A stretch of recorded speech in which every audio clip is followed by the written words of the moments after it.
мети капачка и така. Няма интрига. Конче, да си спия бирата, аз ти помага да фърна. Че да ги върнем и ще вземем още една бира. Crazy Con! След малко идвам. Те да си спечелим една бира. Сериозно? Ева си изпи тия па ходи. Да, после ще ходиш да пак. Добре, после. Затвори. Конче, вариме, аз ще подкрепям. Затвори. Затвори, бе! Аз после ще изкарвам една бира.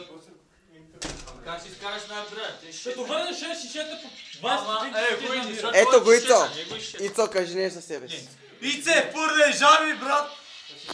Риката, Паднах лакерски, братле, паднах лакерски. В групите, нали? В групите, да. Кой ще каже? Аре, кажи нещо, бе, не се стеснявай. Аз съм медик. Аре, кажи нещо, бе. Абе, бягай, бе, Славак. Кажи за себе си нещо. Моли да паднеш. Как ще паднеш от корееца, бе? Леле, как ще падна от това, майка му стара, айде да здраве. Кой ще каже ламера на почивка дойде човека? Какво да каже? Абсолютен турист. Може да го пуснеш БГ сайта за най-големите туристи. Да безплатните екскурсии. Ето го нашия, карам 3D финалист, само... Дано утре стане. Златния медалист. Да. Вземи си златен медал, бе. Дано, не знам. Ето го и Коня. Нема, какво да кажа?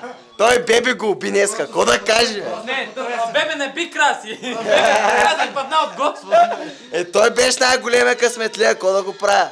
Той Коня ми направи мача гаден, трябваше да го бие, то тука. Кон, ти си виновен. Кой е виновен за всичко? Коня!